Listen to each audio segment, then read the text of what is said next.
Mga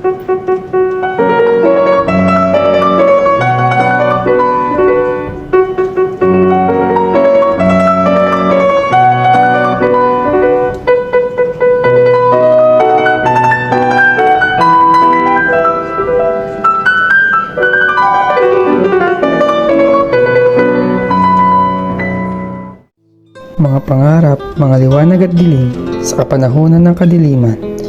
Marahil ay marami nagdurusa, marami natatahimik ngunit napapahamak.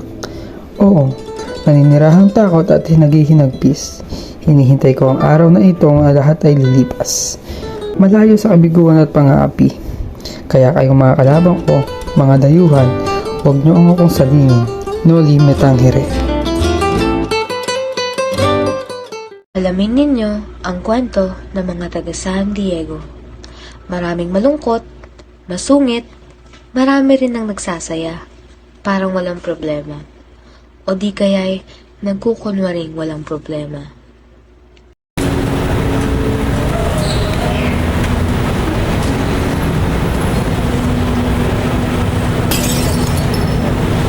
Sus Mariosep, maghintay kayong mga balagsak.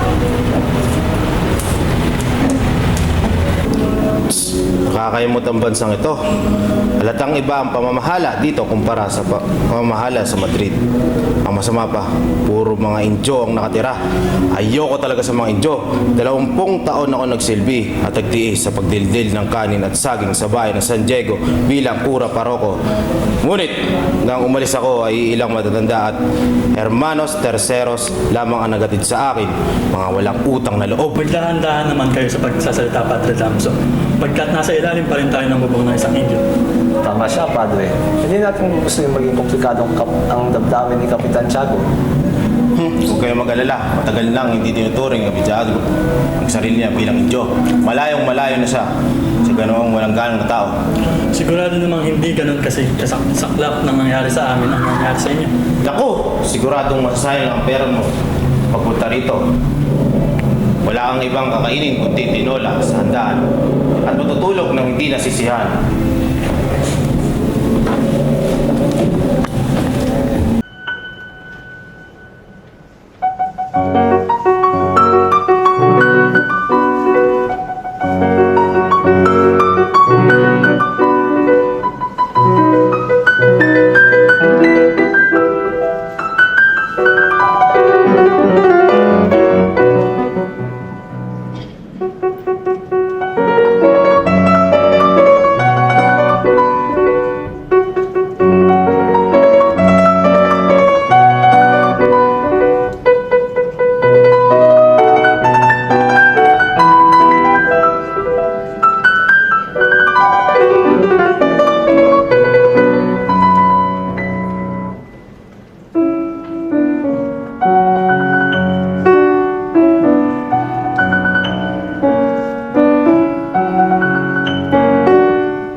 Sino kaya ang kasama ng bisita ni Don Santiago? Mga Ginoo, kinalulugod ko ipakilala ang anak ng aking nasirang kaibigan na si Don Rafael. Siya ay si Juan Crisostomo Ibarra, galing Europa. Sinundo ko siya sa kanyang paglalakbay. Magandang gabi sa inyong lahat. Ako ay natutuwa na makilala kayo. Ako Padre Damaso, ang dating Borang ng San Diego. Nalulugod akong makita at makilala ang dating mataling na kaibigan ng aking ama. Pasensya na. Nagkamali yata ako. Pasensya na. Reverensya. Hindi ka nagkakamali, anak. Ngunit, hindi ko man naman naging kaibigan ng iyong ama. Kung gayon, ikaw pala ang anak ko na si Don Rafael Ibarra. Naway ang kasayahang pinagkait ng ama at mapa sa iyo. Salamat sa inyo. Walang anuman iyo. Minsan wala rin nakasama iyong ama. Mabuti, mabait, at masasabi ko, siya kalalalan at tapat ng mamamayan ng Pilipinas. Maraming salamat po. Malaking tulong ang inyong mga salita upang linawin ang mga kwento tungkol sa aking ama na hindi ko alam. Marapatin ninyong gayahin ko ang tradisyon sa Alemanya na pagpapakilala sa bisita kahit na wala kang kakilala. Kinagagala ko rin makilala. Ako si Juan Crisostomo Ibarra. Kinagagala ka rin makilala. Kahit na magaganda ang mga taga-Europa, ay wala pa rin tatalo sa kagandahan ng kababayan dito sa ating bansa. Kasi nang maging yan, marami ka naman iyong tinaran mula sa ibang bansa. Ilang taon kang nawala sa ating bahay, ano ba? 7 taon to, Ginoo. 7 taon. Malamang ay nakalimutan mo na ang ating bayan. Hindi po, Ginoo. Kahit malayo ako, palagi ko pa rin nasa isipan ang ating bayan. Totoo ba yan, Ibarra? Opo, Ginoo. Sa kabila ng mga pagbabago ay hindi ko pa rin kinalimutan ang aking bayan. Pasensya na po, Ginoo. Ngunit maliban sa Espanya ay nasa puso pa rin ang ating bayan. Matapos ang aking paglalakbay sa iba't ibang bansa, ay nakita ko na walang kapantay ang kagandahan ng ating bayan. Kaya isa ang ngal, iyo. Bakit ka pa nagas na pag-aaral sa Europa kung sa huli hindi mo rin ito magugustuhan? Ang iyong kaalaman ay matunan din kung sino man mag-aaral. Mga senyores, huwag ninyong ipagtaka ang ating dating pura. Subalit nung ako'y bata pa lamang ay ganoon na ang kanyang pakikitungo sa akin. Pasalamat pa rin ang narapat sa kanya. Marahil ay naaalala ko pa ang aming mga sandaling kasama siya sa aming tahanan at kainan kasama ang aming ama. Malagod niyo tanggapin ang aking tapat na paumanhin. Senyores, Kapitan Tiago, kamakailan lamang ay kababalik ko lang mula Europa. Sana'y inyong maunawaan na kinakailangan ko na agad umalis. Bukas ay kinakailangan ko magtungo sa San Diego para sa Todos los Santos at mayroon akong isang tao kailangan katagpilin. Hindi mo na ba talaga kayang mahintay si Maria? Alam ko matagal ka na niyang hinihintay. Patawad, Kapitan. Ngunit mahalaga ang aking pupuntahan. Muchas gracias sa hapunan at mainit na pagtanggap ninyo. Walang anuman, Ibarra. Naway pagtubayan ka ng Diyos sa iyong paglalakbay.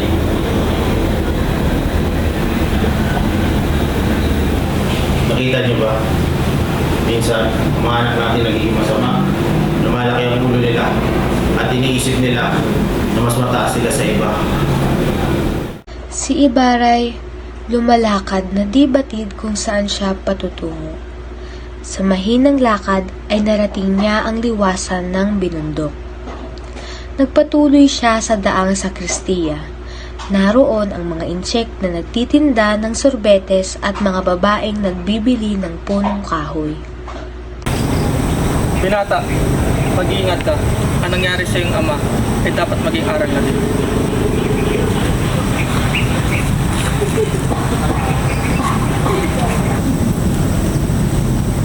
Manin, subalit wala akong alam tungkol sa lihim na kaaway. Madalas, ang panatagan ay nagdudulot ng kapahamangan. Naalala ko na naman, may mga lihim na taong sumira sa iyong ama. Ngayon, naiintindihan ko na kung bakit si Kapatang Tiago ay nag-aalangan sabihin sa akin ang nangyari sa aking ama. Pero bakit siya nakulong? Ano ang kasalanan niya? Huwag kang mag-alala. Dahil ang kasalanan ng iyong ama ay dahil siyang pinakamayaman ng tao sa San Diego. Pero may tuturing na kabayanigan pagkulong niya sa bilangguan. Sa aking pag-alala, lahat ng tao sa San Diego ay kilalang karespetado ang iyong ama. Ay gaya ng alam ng mundo, ay sumakagalang-galang na tao sa buong San Diego. Ngunit kinaiinisan at kinamumuin rin siya ng ating mga kababayan. Dahil isa siya sa mga filosofiya mula sa nakakarami, ipinapalagay na siya ay kaaway at isang erehe at pilibustero. Isang araw, merong mga bata na magkapatid na nanloko ng kabesa.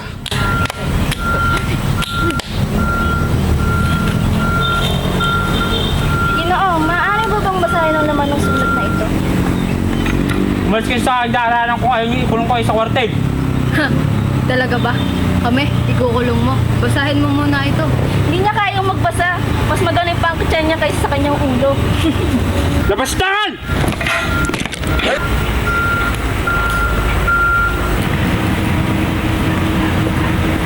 Ayos na kayo. Maawa ka sa mga bata, Ginoong Kabesa. Huwag mo silang saktan. Huwag ka mayroon dito, nda!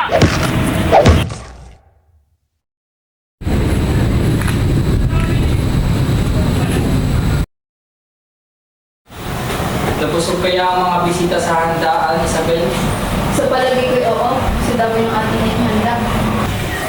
Nakakalungkot lamang at kailangan umalis ka agad ni Ibarra sa kalagitnaan ng kasiyahan. Nakakalungkot na yun, senyor.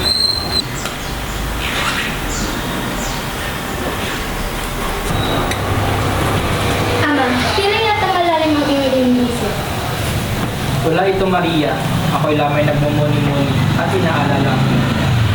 Ama, huwag na po natin balikan ang malulungkot na pangyayari. Alam ko pong pagod kayo at magpahinga na lamang po kayo. Nagpapasalamat ako sa Diyos at meron akong isang Mariyang kagaya mo. Kung buhay lamang talaga si Pia, ang kaligayahan ko ay buong buo.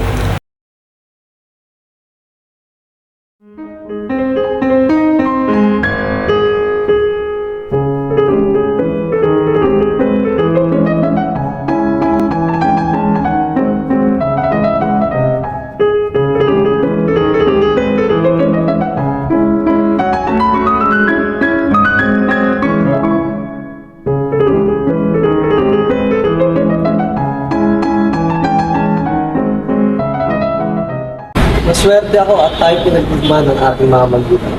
Dahil kung hindi, ay hindi na makita pa rin sa pagdaan. Naku, Presos ko po. Siguro kung pinupuri ang iyong sarili. Kung pang madami ka nang napaibig ng mga babae sa mga lugar na nakita ko. Isa kang kahanga-hanga at perfectong nilalang para sa akin. Bakit pa ako maghanap ng iba? Sus, anong akala mo? Hindi ko nakakalimutan ang mga nakita ko sa mga babae magaganda doon sa Reuka. Ang kagandahan ay nasa panlasa ng tao. At ito'y nasa mata ng kakablasig. Ngunit sa pusong ito, ikaw lang ang tanging patawad. Ngunit kailangan ko ng lumisan. Bukas ay Todos Los Santos, kaya kailangan kong pupuntahan ng isang tao doon para tulungan ako bukas. Naiintindihan ko naman, Presos. Ingatan ka sa iyong pagkala. Paalam, paalam ko lang.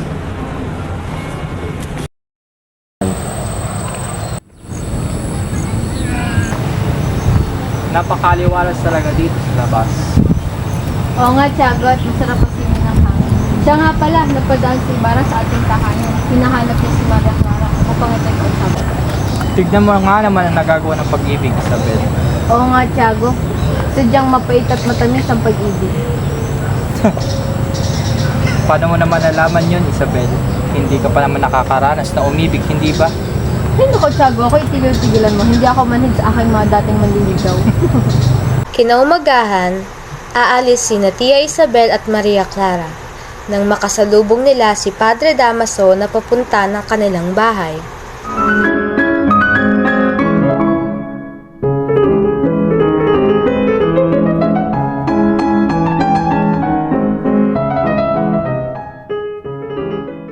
Maria Clara, Isabel.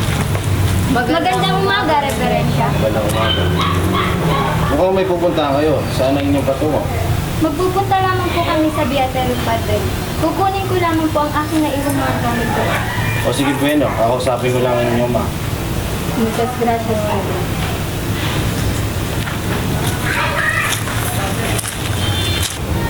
Santiago, Santiago. Padre, anong inyong sadya? May gusto akong sabihin sa iyo importante. Doon tayo sa lugar na walang tao. Tandaan mo ang mga sinabi ko sa iyo, Santiago. Iniisip ko lamang ang iyong kapakanan. Naiintindihan ko, Padre. Susunod ang iyong kahilingan. Bueno, alis na ako. Gracias, Senyor. Ako rin na masusunod. Samantala, sa San Diego ay abala ang mga sepulturero sapagkat bukas ay Todos Los Santos.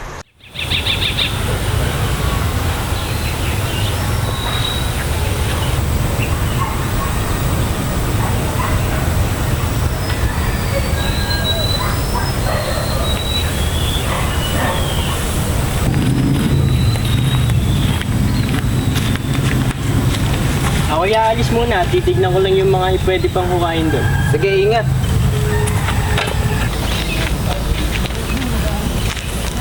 Oy! Sumama muna kayo sa akin. Doon muna tayo maghukay. Marami na rin kasing tao sa sementeryo eh. Tara.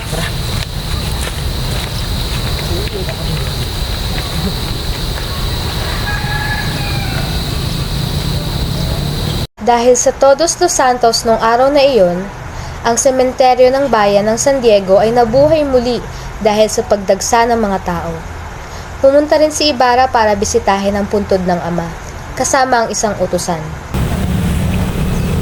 Alam niyo ho ba kung nasaan ang puntod ng aking ama? Oo, senyor. Tinaniman ko ho ng halamang adelpa at nilagyan ng tus ang iyong puntod ng ama para hindi niyo makalimutan.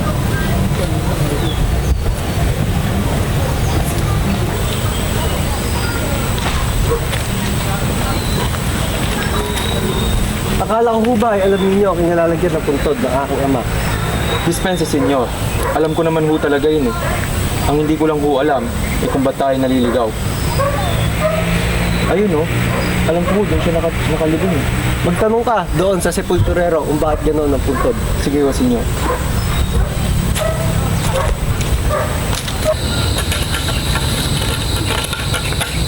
Mawalang galang na ho. Alam niyo ho ba kung nasa ng puntod na may krus na nagngangalang Don Rafael Ibarra? Yung krus sa puntod na may mga bulaklak, sinunog ko na. Sinunog? Opo, pinasunog yon ng kurang malaki. Kung gayon, bakit hindi mo kaya bangkay ng aking ama? Saan mo dinala ang bangkay niya? Inutos yon ng kurang malaki na ilibing siya sa libingan ng mga Inche. At ginawa mo naman ang sinabi niya? Hindi po, napakapigit ng bangkay noon at napakalakas po. Kaya, nilagyan ko muna sa ilaw ang bangkay niya. Matawad po sa inyo. Ikaw! Ikaw ba ang gumawa ng ganong kapastahan sa aking ama? Ikaw ba? Sumagot ka! Sinasabi ko na kagad sa iyo na wala akong alam tungkol sa sinasabi. Kung hindi ikaw, sino? Ang taong hinahanap mo ay hindi ako kundi ang pinalitang kong kura na si Padre Damaso.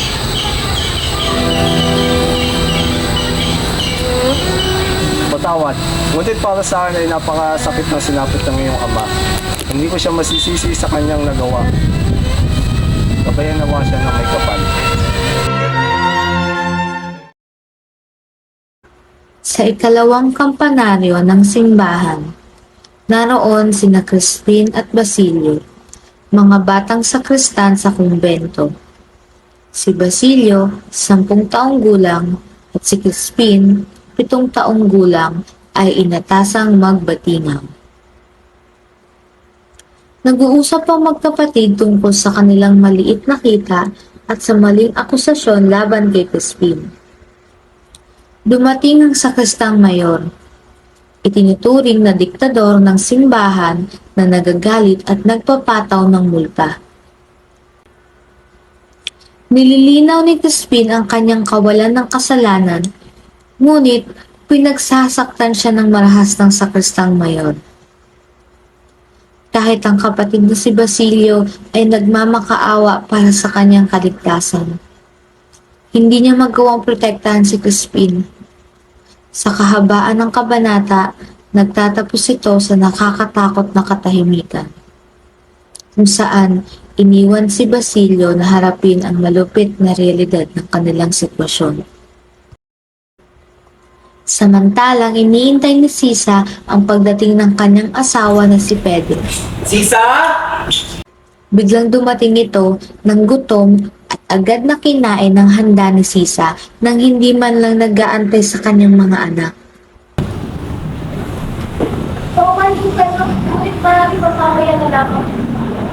Matagal pa ba yan? Sisa, alis na ako! Iniwan si Sisa na puno ng lungkot at nag-isa sa kanyang lungga. Hanggang sa biglang dumating ang humahangos na si Basilio.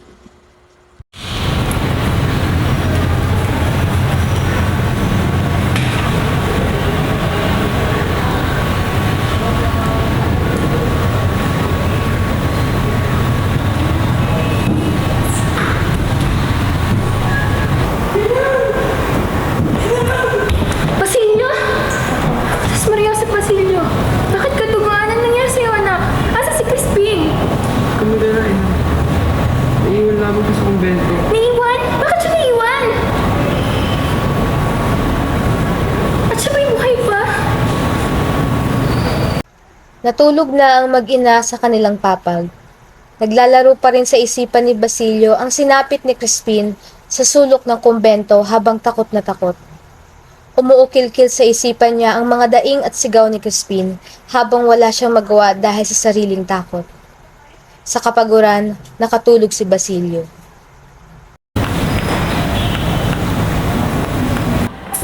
Walang galang na bata, ang magnanakaw. Kurama na kayo. Amal, salamat mo yan. Basta kita, tingnan natin sinigil ko kayo sa magnanakaw mo. Hindi po ako nagnakaw. Hawalan ko kayo. Para sa akin lang po ako nagnakaw. Huwag kang lumutang. Kahit yan talaga, apakasama ang bata. Apakasama ng kapatid. Tinay! Kuya! Tulong! Awan na po kayo sa akin! Tinay! Crispin! Kinaumagahan ay maagang namitas si Sisa ng mga pinakahinog at pinakaberdeng gulay sa kanyang gulayan. Inilagay niya ito sa isang bakol at saka umalis upang pumunta sa simbahan at kausapin ang gura. Sa kumbento ng simbahan, Tao po? Tao po? Sino kayo? Ako po si Sisa. Ako po si Sisa, ang ina ni Crispin at Basilio. May dala po akong gulay para sa kura. O sige, ilagay mo na lang dyan. Saan ho? Kahit saan dyan? Maaari ko bang makausap ang kura? Hindi maaari. Isa na ng gulay. Kung gayon, maaari ko bang makausap si Crispin? Huwag ka nang magkaila. Alam ng lahat na si Crispin ay nasa inyo ng bahay.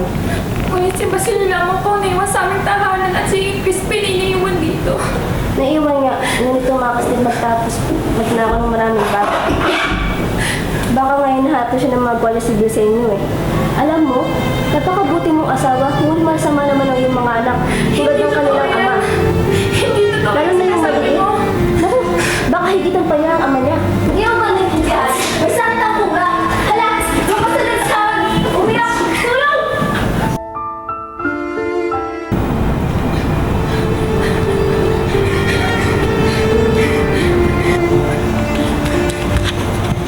Ikaw ba si Sisa ang ina ng mga magnanakaw na bata? Ako si Sisa, ngunit hindi magnanakaw ang aking mga anak. Huwag ka lang magpangalan pa. Ilabas mo yung mga anak. Nakatakas ang iyong nakatatandang anak. Nasaan yung mas bata? Hindi ko alam sinasabi niyo. Kung ganyan, ikaw ang isasama namin at hindi ka makakalabas ng kwartel hanggang hindi mo tuturo ang mga anak mo. Hindi maaari! Bitawan mo ako! Bitawan mo ako! Bitawan mo ako! Bitawan mo! Mabubulo ka sa bilangguan hanggang hindi mo sinasabi kung nasa mga anak mo! Yan, mag-aasawa ka na kasi wala pang kwenta at mag-aanak pa. Magnanakaw pa. Ang gabing iyan ay kasalanan ng kura. Pakawala ng biyag at huwag siya abalahin kailanman. Kung gusto makuha ng kura ang nawalang ginto, sabihin mo sa kanya, magdalan siya kay San Antonio. Pagi siya, di niya ba alam ang bagay na iyon, ha? Si Senyor Alperes.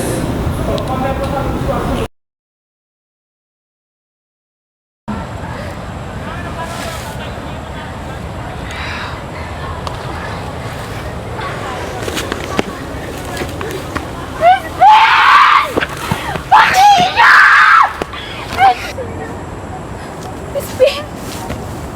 Basilio! Dapat dito tayo Basilio!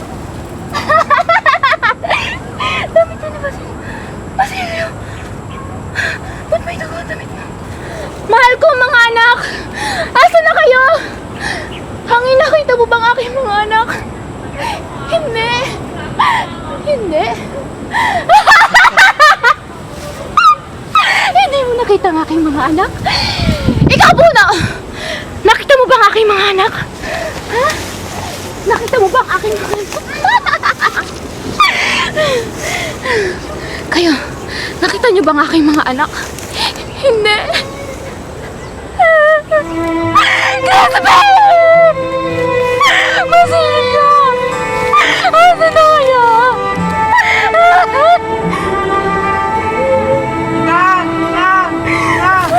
Dito ako! Yan! Yan!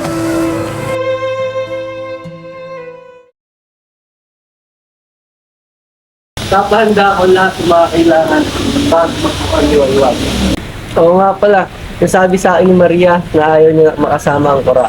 Dahil paiwari niya, binabantayan ng kura ang lahat ng kilos niya. Nataot si Maria sa kanyang mga tingin. Kinikilabutan siya sa tinig niya na waring napakaiwaga. Madalas ay hindi raw niya maunawaan ang mga sinasabi. Tinatanong ng kura kung hindi niya raw ba napapanaginipan ang sulat ng kanyang ina. Maging sinasinang at andeng ay nababalitaan hindi raw masyadong kumakain ng kura at tila napapabayaan ng sarili. Ngunit hindi maaaring hindi ko siya kumbidahin. May kaugali ang kabrito at isa pa'y narito na siya. Malamig dito sa labas, baka ka magkasakit. Hindi ko pa natatakot sa kasi ko na magkaroon. Gandang umaga, Padre. Napakasarap ang at piling ng hangin. Isang kasiyahan sa bukid ang aming hinihanda ng aming mga kaibigan. Maaari po ba kayo dumalo? Sa naman dadala po na kasiyahan. Sa may batis po, sa gubat ni Daraos, malapit sa puno ng balete, ay niyo ang napiling lugar ng mga dalaga. Para patunayan ko na wala akong sama ng loob sa iyo dahil sa nangyari sa ating mga karaan. At pagdating ko ang iyong panay, aalis na po ako, Padre. Magkita na lang kami ni Maria po. Padre Santi, so una na po ako.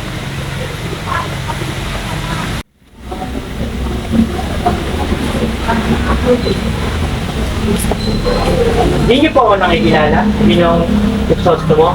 Subalit may 2 araw ko na rin yung inaantay ang pagbabalik niyo sa bahay ng San Diego. May kailangan ba ay sa akin?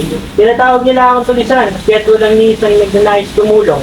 Nawawala ang aking mga anak at ang aking asawa ay nabaliw. Ano ang kailangan sa akin? Nais ko pong humingi ng tulong sa inyo. Kung gayon, tumabay ka sa aking paglakad at sa ang sabihin ng iyong kailangan.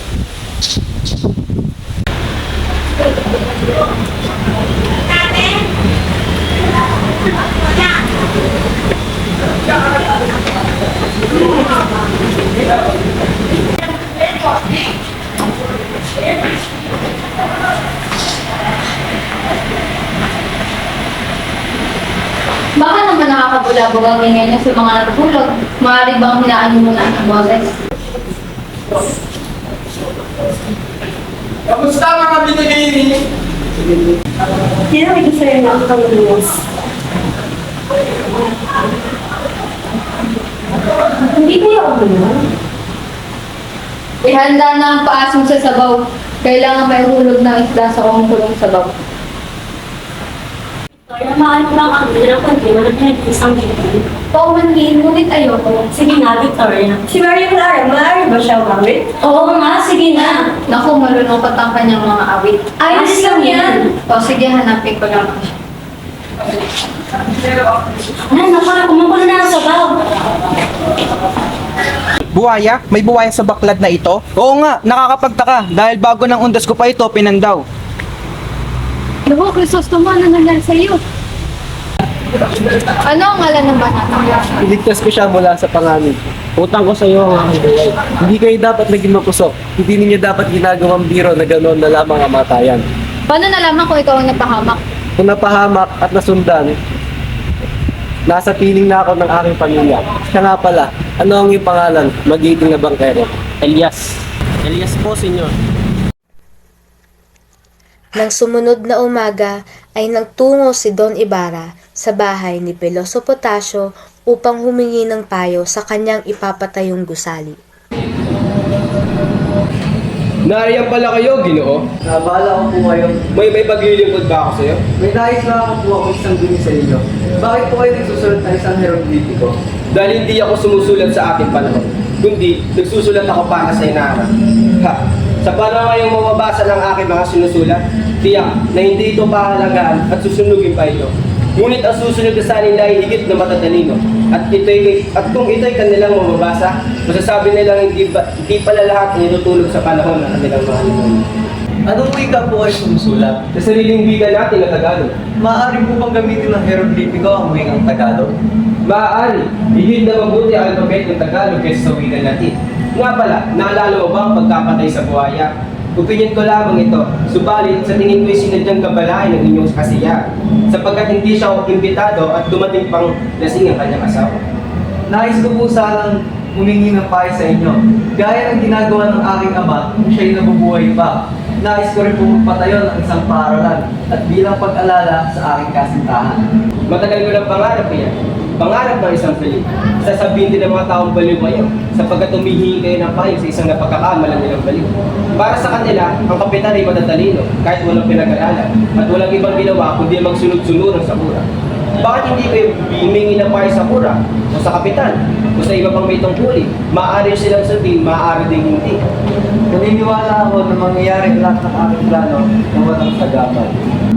Matutuloy ang plano ninyo kung kayo makikipagtulungan sa mga taong sinabi ko. Ito ang makapangyarihan ng kura, subalit hindi ako lubusang naniniwala sa mapang-abusong lakas at kapangyarihan. ang taong bayan ay naniniwala sa katwiran at pamahalaang may mabuting hangarin. Ang pamahalaan ay walang ibang pinakitungkat kundi ang kura. Sumusunod lamang ang kabay sa idinidigtan ng isip. Para sa pagmamalaki sa inyong pahayag, sa katunayan ay wala pa pong bayan dumarating. Bibi ang bayan kaya't walang dumarating. Ngunit hindi rin magtatagal, darating din ang panahon yun. Malalaman din ninyo ang kanilang pagtitis. Naiintindihan ko ang inyong ibig sabihin. Ngunit dapat ninyo malaman na ang utos na nanggagaling sa itaas ay hindi na ipatutupad pagdating sa ibaba. Ang mga nanunungkulan iba pang abuso. Dalawa lamang ang inyong maaaring gawin. Ang yumukod sa mga pangyarihan o ang hindi yumukod kapalit ng kapahamakan. Hindi ko ba dapat mahalin ng sabay ang Espanya at ang ating bansa? Bakit ako yuyukod kung hindi naman kailangan? Sapagkat ang lupang iyong tinatapan ay nasa kapangyarihan ng mga tao nagpapahalik sa kanilang mga kamay. Ipapahalik sa amay? Hindi niyo po ba naaalala na sila ang may kagagawa ng pagkamatay ng aking ama? Subalit hindi ko na lang naisipang iganti, alang-alang na sa relihiyon. Hay iyo, huwag niyo muna ituloy ang inyong plano hanggang hindi niyo pa natatanggap ng lubusan na pagkawala ng inyong ama.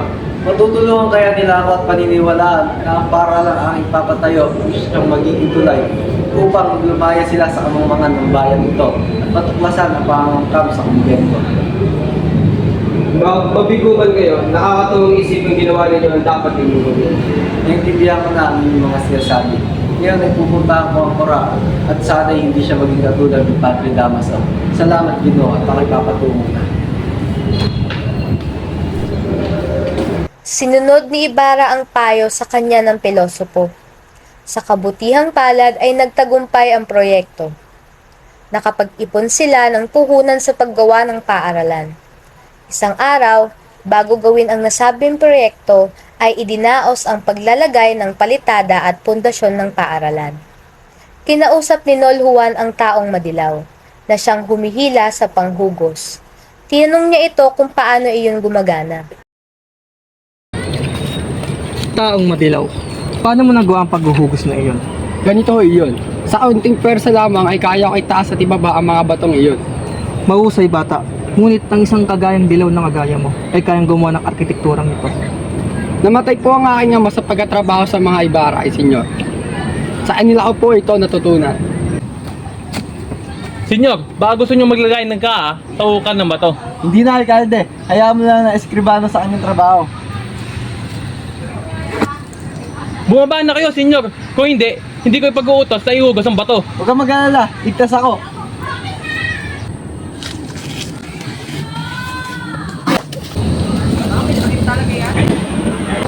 Ang taong naghuhugos! Naku, kalugas ng mga bato. Hindi na!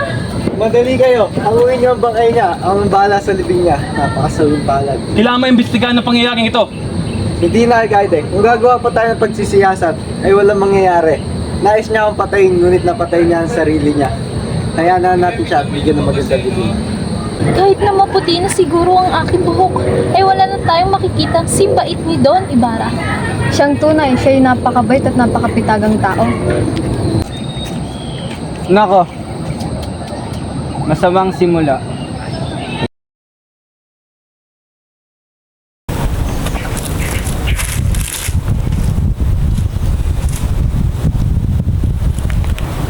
Sige, may gusto ko rin sa inyo makausap. Sino siya? Hindi ko po siya kilala pero kilala niyo daw siya. Sige, pamutay mo.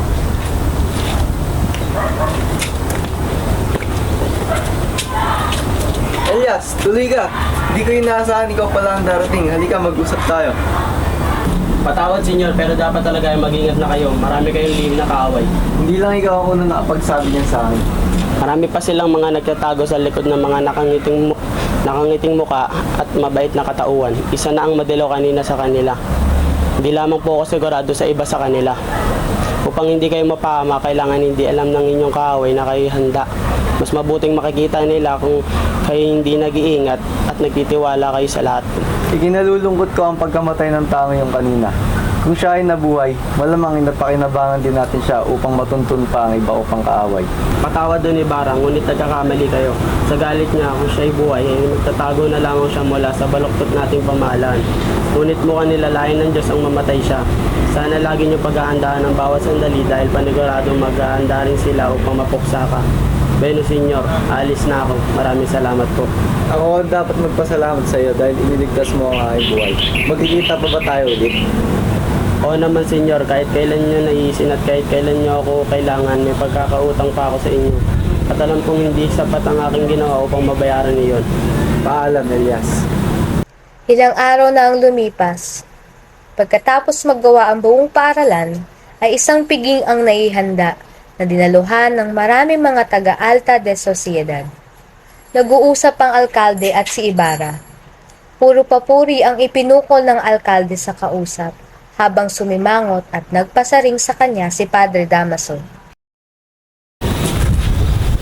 Bakit hindi ipagpatuloy ang inyong pag-uusap? Nabanggit lamang sa akin ni Crisostomo ang mga taong nakatulong sa kanya, gaya ng arkitekto at ng reverensya. Natatawa lamang ako sa mga taong kumuha ng serbisyo ng isang arkitekto. Papakita lamang ng kamangmangan ng isang Indio na nagbubulag-bulagan. Ako lamang ang gumuhit ng simbahang iyan. Subalit ang pinapatayong gusali ni Ginoong Ibarra ay nangangailangan ng eksperto. Eksperto? Ang paaralang iyan ay binubuo lamang ng 4 na bader at isang bubong sa wali. Sandali lamang, Padre Damaso. Gubahin ang lahat, ngayon pa lamang ay pagparasahan ng ama ng isang lupong. Mamatay sa loob ng bilangguan at walang maigaan. Walang kahit na sino na pwedeng manipusta sa aking ama. Itong paring na ito, ang pinakainiwasiwasan ko. Isang paring walang galang at walang utang na loob. Isang demonyong nagbabanal-banalan. Kaya dapat lang siyang mamatay. Huwag, Senyor! Huwag mo kayaan ang sarili niyang magkasala sa Diyos.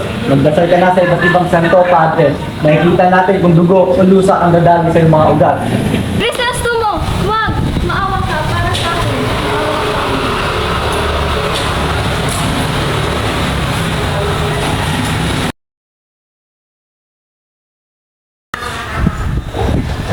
Kamahalan. Kung pinahihintulutan niyo, ayos kayong makausap si Don Crisostomo Ibarra. Don Ibarra, yung nakalitan ni Padre Damaso. Opo, at ang hatulan na ekskomunyon. Gusto ko siyang makausap ang pasukin mo.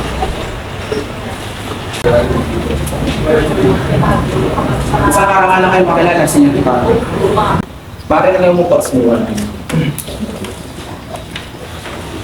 Tungkol sa pagkakaalitan niyo ni Padre Damaso, sigurado ko sa iyo na hindi ko magagalaw ng mga pari hanggat ako ang namumuli sa bansa dito. Kakusapin ko na rin ang mga arsubispo na siguro sa Santo Papa upang maligtan ng iyong excommunion.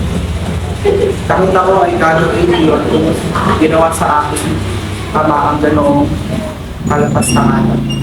Gracias, kamahalan. Ngayon ay alam ko na kung bakit kahit sa Madrid ay pinupuri ang iyong pagsaya. Pagpalain nawa kayo ng bakit sa ikatan. O bueno, may pupuntang pang malaking bagay.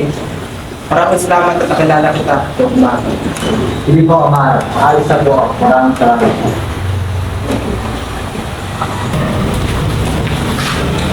Mula sa araw na ito at pinakabinin niyo sa lalo na iyong protection sa Dalipa. Suportahan mo siya sa kanyang ambisyon sa biyong ito ang Alvarez. Masusunod, kamahalan. Sa bahay ng Alperes, sa parting bintana, ay may makikitang silyon na laging inuupuan ni Doña Consolacion. Si Doña Consolacion ay isang gusgusing babae na gaastang Europea.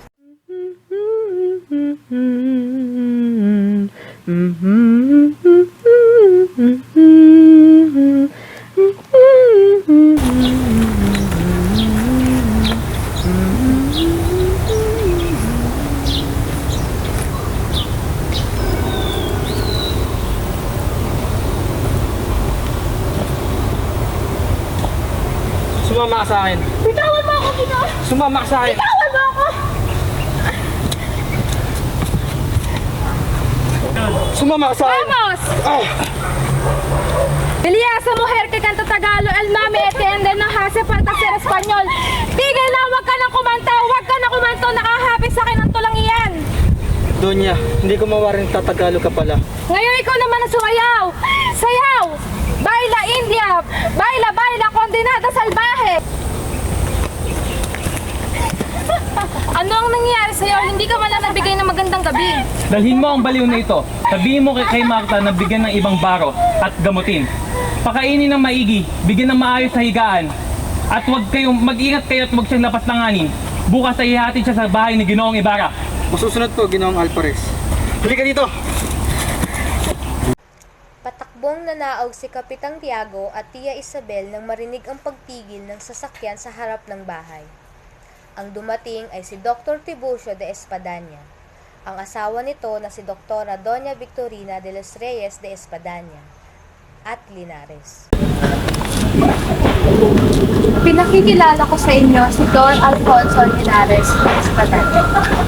Siya ay inaanak na kamag-anak ni Padre Damaso, ang natatanging kalihim ng lahat ng Diyos. Naparito ang Kapitang General? Kasinungalingan. Oo, tama yan. Maniwala kayo. Sayang, kung maaga-aga lang sana nagkasakit ng aming Clarita. Narinig mo ba, pinsan? Hindi basta-basta ang iyong tahanang pinanhik. Sinasabi ko sa iyo, Don Santiago, ang aming pinsan nito ay may mga kaibigan duke at ministro sa Madrid. At malimit siyang kumain sa bahay ng Conde del Campanario. De Duque de la Torre?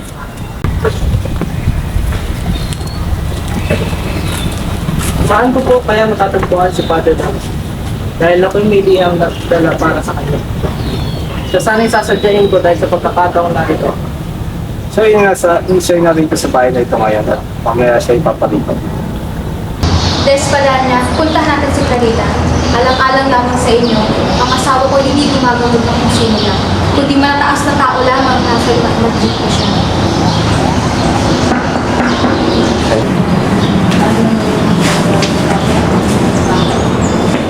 Ma, may sakit, ngunit magpapagaling sa umaga, grabe diarrhea at 2 pindoras de sinagos.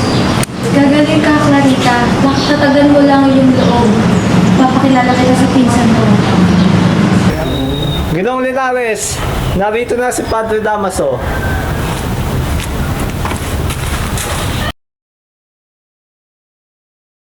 Maria! Maria! Anak ko! Hindi ka mamamatay!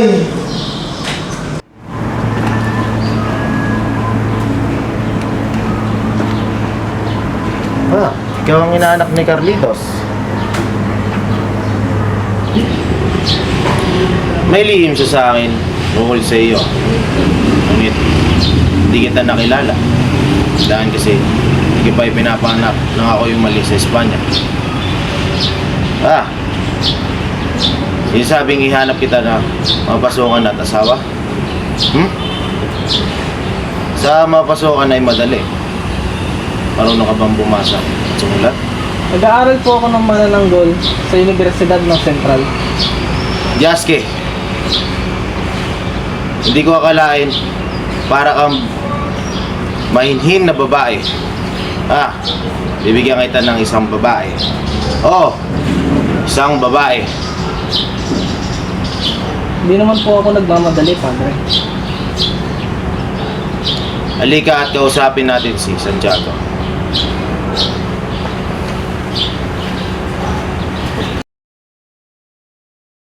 Hindi natin ngayaan na dumanak ang dugo, Kapitan. Kung tutulungan tayo ni Senyor Ibarra, nakakawot ang ating mga ilay sa Kapitan General na malapit sa kanya. Hindi ako kumbinsido. Dahil natin sa mayaman. Halos lahat ng mayayaman.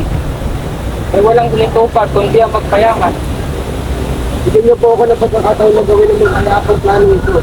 Kung isa sa gawa ito, iniiwasan na pagdampo. Ikaw ay hindi magtagumpay. Ngayon, nilalagay ko ang sarili ko sa lahat ng pamamahala. Kung ganon, pakilala mo yung mga kasamahan at ang kanilang mga sarili sa sinapit ng mga kapon. 4 na araw mula ngayon, papadala ka ng isang tao makikipagkita sa akin sa may bahay ng San Diego. Sabihin ko sa kanya ang makukuha ko kay Senyor Ibarra. Kung pumayag ito, makukuha natin ang justisya. Kung hindi naman, ako ang unang manalagat sa pagsigaw ito. Ito ay magtagumpay ka sa iyong binabalak. Maghihintay ako, Elias, para sa kalayaan at kapayapaan. Magkaroon ka lamang ng malaking halaga sa Lapi Lucas. Papayag ka ba sa plano? Opo, ako na pong bahala dito. May papangako mo ba na walang makakalam nito kundi tayong dalawa lamang? Mamamatay po ako nakatikom ang bibig. Pumayag na ba ang kapatid mo sa plano, Bruno? Hindi pa. Bakit? Bakit hindi ka pumayag, Tarsilo? Dahil mapanganib ang iyong binabalak. Siyang tunay, Lucas. Lucas, baka pwedeng pairamin mo ko ng reales kahit 4 o 2 reales lamang. Pero huwag kang mag-alala, ibabalik ko naman ito sa ng doble. Ngunit hindi ako ng perang ito. Nilan lamang ito ni Senyor Ibarra sa mga sasang-ayon sa plano. Patawarin niyo ako, ngunit hindi ko kayo mapaghihiramanan. Tatanggapin ba natin? Oo, pero tanungin muna natin kung magkano ang ating matatanggap. Lucas, magkano ba ang mapapala namin? Bawat isa sa inyo ay tatanggap ng 30 reales at 10 reales naman sa bawat kasapi na inyong masasali. At kung magtagumpay ang plano, bawat isa sa inyo ay makakatanggap ng tig 100 reales at mayaman si Senyor Ibarra. Tandaan niyo yan. Kung gayon, ipahig ako. Meron na rin ako. Naglalakad ang mag-asawang de Espadanya sa lansangan sa katanghaliang tapat. Tumitingin-tingin sila sa mga bahay ng mga Indio, habang panay pintas at panlilibak ang maririnig sa bibig ni Doña Victorina. Ang papangit ng mga bahay. Halatang mga Indio lamang ang mga nakatira. At aba, mga walang galang, hindi man lang makapagbigay-pugay sa mga taong tulad nating mga harika. Di na rin nakakapagtakang puro pangungutya lamang ang mga nakukuha nilang salita mula sa praile.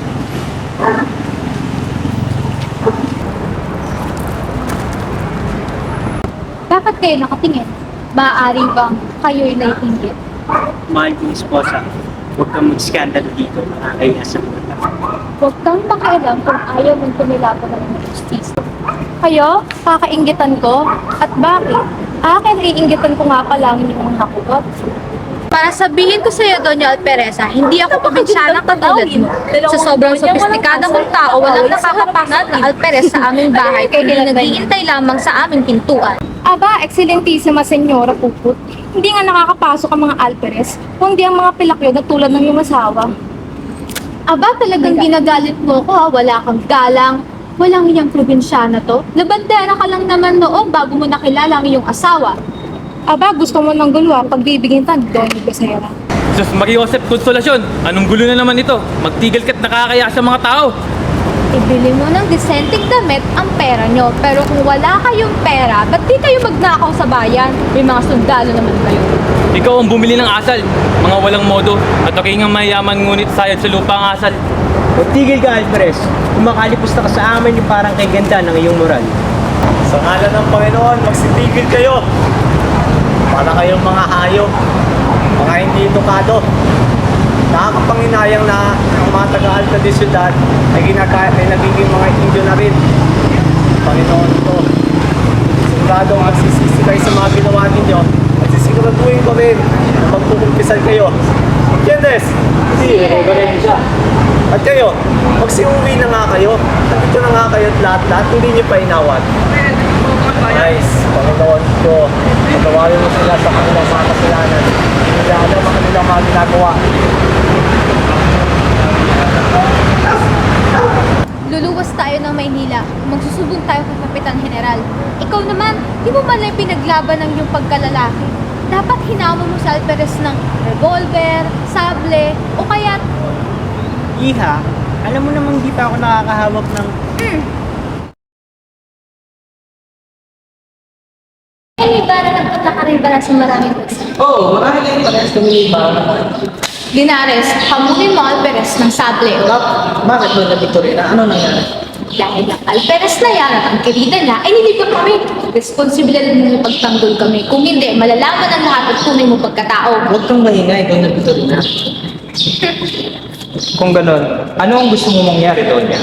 Na ang pinsang kong si Linares ay hamunin ng Alperez ng sable. Kung hindi, huwag mo ipakasal kay Clarita.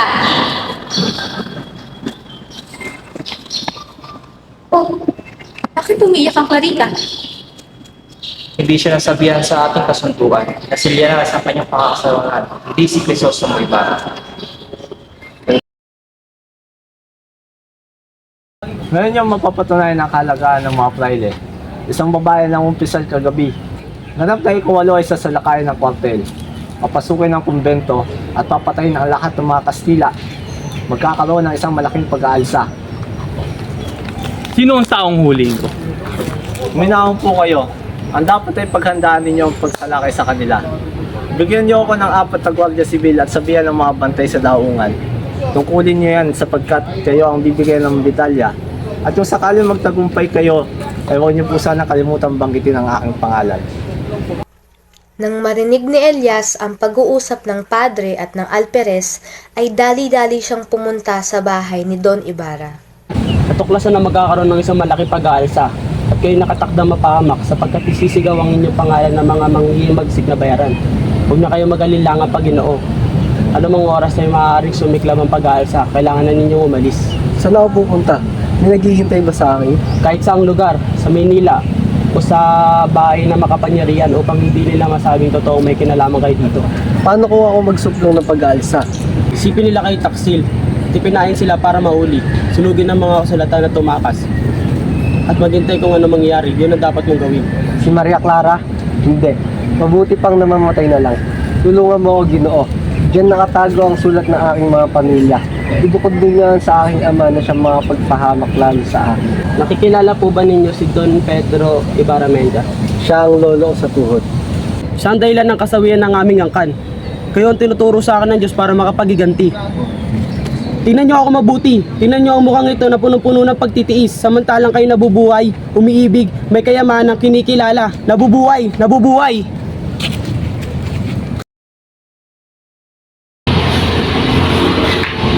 Ito, sumay para. Sa ngalo ng hari ng Espanya, inaaresto kita. Bakit? Huwag ka na maraming tanong. Kung ipapangako mo hindi ka tataas ay hindi kita igagapos. Ituloy mo itong kalungan mula sa Alperes.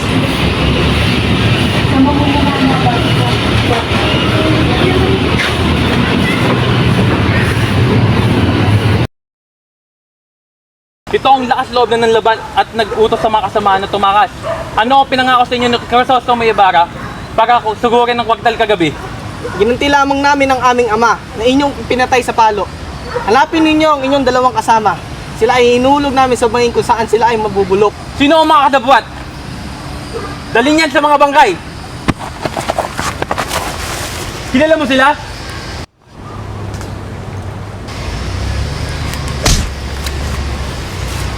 Patayin nyo na lang ako kung tunay kayong Kristiyano. Walang makuha na anumang impormasyon at hindi na paamin si Tarsilo. Kakaiba talaga ang nagagawa kapag may kamag-anak ka na nanunungkulan sa pamahalaan. Dahil dyan nagagawa nilang maglabas-masok sa bahay ng kapitan. Unang kita ko pa lang talaga dyan sa Ibarra na yan Ramdam ko talagang isa siyang pilibustero. Ano pala ang sinabi ni Kapitan sa kalagayan ni Crisostomo Ibarra? Iminutkahi ng pinsang kong si Linares na siya detalye. Hindi naman sa ganun. Huwag mo nang ipaglihim, pinsan. Alam naman ng lahat na ikaw ang tagapayo ng kapitan at... Ay, Clarita! Iha, nagkita rin tayo. Mawalang galang na po. Ako muli babalik sa akin sila.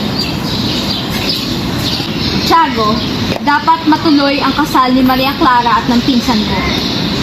Isabel, pagsabi mo sa lahat na magdaraos tayo ng piyesta. Maganda yan! O siya, mauna na rin kami.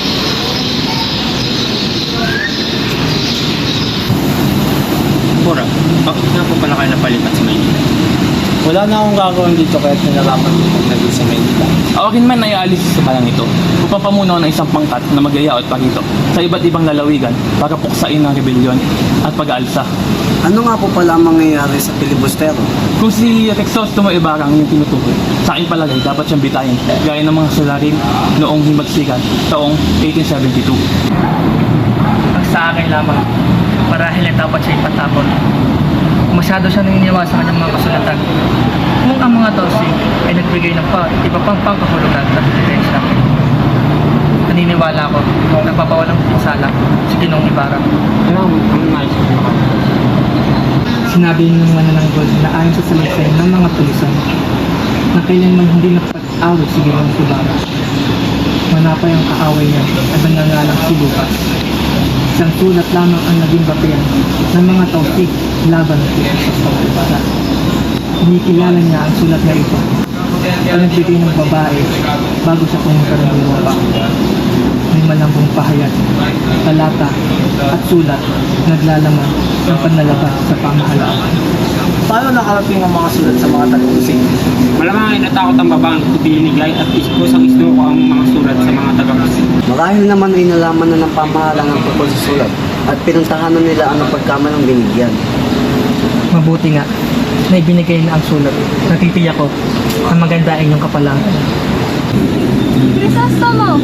Oo nga, sa bangkay ng aking inay nangako ang panitiglaing kita anuman ang aking maging kapalaran. Yung tao ito parang parin din.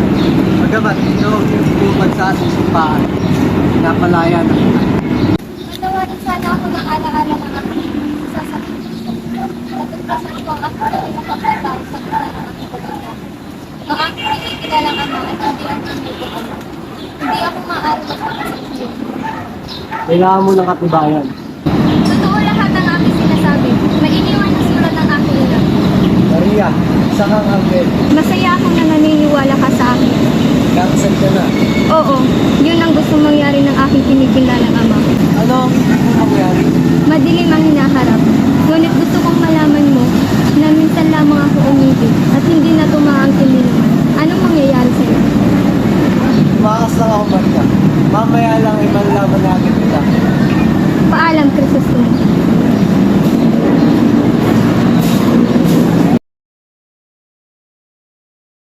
Nadali ko kayo sa bahay ng isa kong kaibigan sa Mandaluyong. Ihatid ko doon ang salapin nyo na tinago ko. Magagamit niyo yun ang ibang bansa. Ang ibang bansa? Sa ibang bansa, makakapamuhay kayo ng tahimik. Marami kayong kaibigan na Espanya. At matutulungan kayo para kayo mapatawad.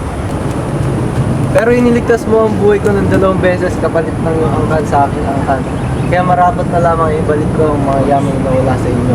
Kaya sumama kayo sa akin sa ibang bansa at magturingan tayo magkapatid. Tayo kapwa sa wimpalad sa sarili nating bayan. Hindi ako magiging maligaya sa ibang bansa. Dito ko nais magtiis at mamatay. Pero bakit pinaalis nyo ako?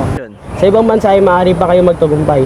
Kung daranasin nyo ang iba yung paghihirap, baka dumating ang araw na itakwil nyo ang sariling bansa. Hindi totoo yan. Wala kang ibang iniisip kundi ang kapakanan ng bansa. Hindi nyo ako naunawaan.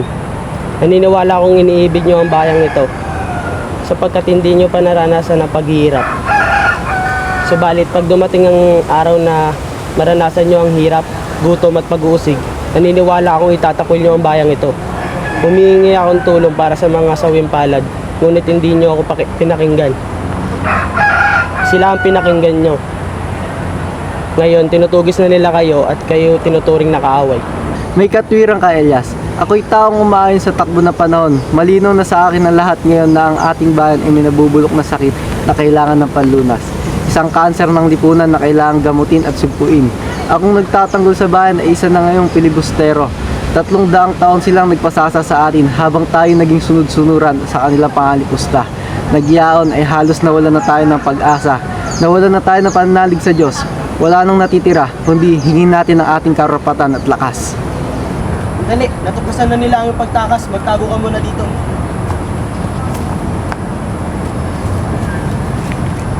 Saan ka nang galing?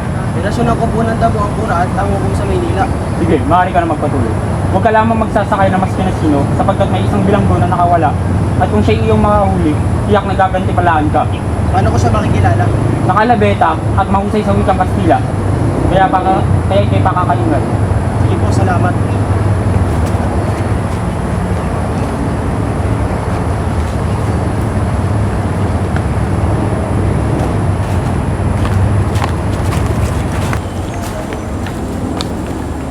Dito na po tayo sa Santa Ana. Ito ang lugar kung saan ginugol ko ang maraming tanawan at masasayang araw. At alaala na hindi na may babalik pa. Hoy! Magsitigil kayo! Crisostomo, mahuli tayo! Mauna ka at ililigo ko sila! Huwag kang umalis! Lumaban na tayo! Wala tayong sandata, hindi tayo mananalo. Magkita na lamang tayo sa libingan ng inyong nununo.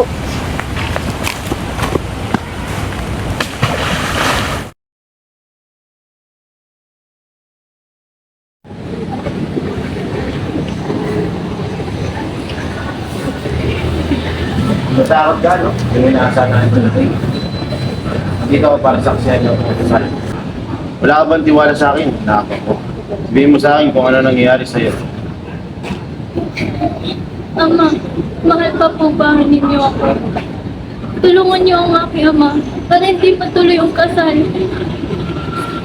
Nung nabubuhay pa si Ibarra, gusto ko umasa at manalig, pero ngayon patay na siya. Ayoko nang mabuhay. Tulungan niyo po ako. Tulungan niyo ako para hindi matuloy ang kasal. Sige na po.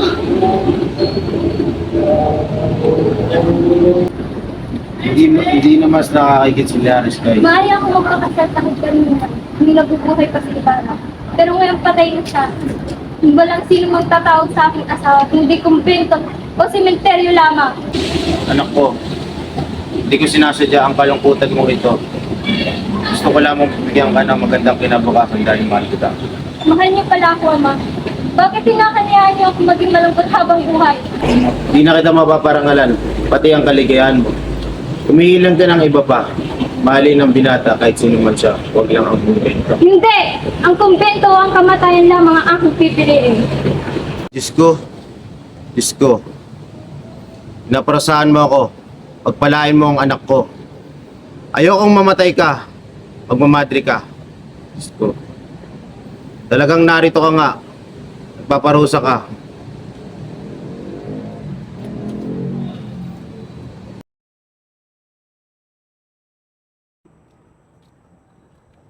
Gantihan po sana kayo ng Diyos sa inyong kabutiang loob. Ngayong Pasko ay gusto ko umuwi sa amin upang makita ang aking ina at kapatid. Hindi ka pa lubosang magaling at lubang may kalayuan ng inyong bayan. May hirapan ka pang makuwi sa inyo. Tiyak na naghihintay ang aking ina sa aking pagbabalik. Kayo po ay maraming anak, subalit kami dadalawa lamang ng aking kapatid. Babalik po ako dito at isama ang aking kapatid.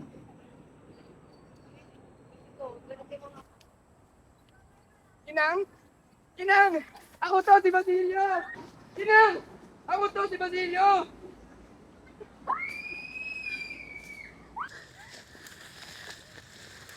Basilio! Basilio! Gumising ka, Basilio!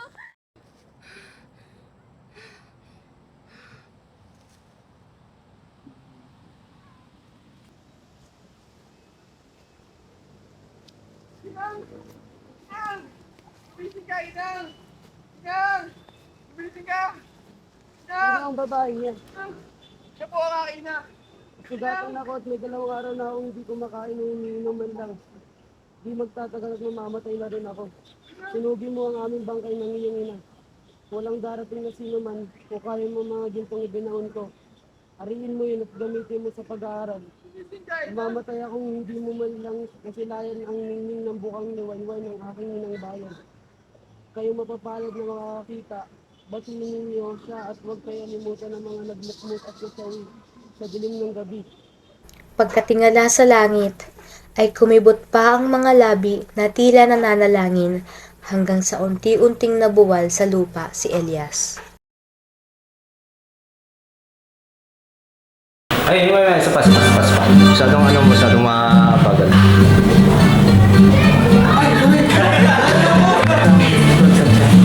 Cut, ako na yun. Mga Ginoo. Ay, na naman. Naalala ko lang. Cut. Nakita niyo ba, minsan, ang mga anak natin ay lumalang. Nasa bayan.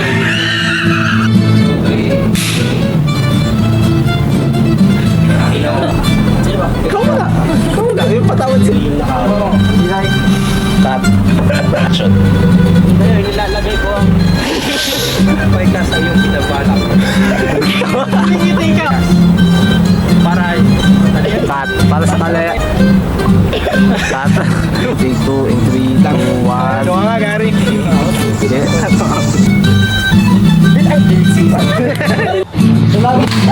Hindi kita. Cut! Yan po sana. Cut! Cut! Kasama ka. Kasama ka.